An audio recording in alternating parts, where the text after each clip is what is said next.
Tropa, wala pa tayong tulog. Nandito tayo sa ospital. Hindi pang magaling si tatay, meron naman tayong bagong pagsubok.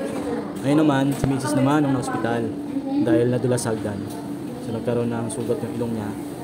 Titingnan natin kung tatahiin. Pero sa ngayon, i-x-ray muna. Doon natin malalaman kung ano yung mga procedure na gagawin. So nangyari yung aksidente kagabi, around 11 PM. So galing siya sa Zumba, siguro sa sobrang pagod. Pag-akit niya ng hagdan, in-outbalance siya. Yun, mama yung ilong niya sa hagdan. Tangos pa naman ang ilong. So ngayon, ongoing yung x-ray niya. Tingnan natin kung ano mangyayari niya. Tatahiin ba or gagamutin nila? Tangos kasi ng ilong ni Macy's eh. Kaya nung outbalance siya, yung ilong niya yung tumukod sa hagdan. Pero kung sakali ako yung nadulas, siguro hindi tutukod yung ilong ko. Ano kayong tatama sa akin? Ang baba ako siguro.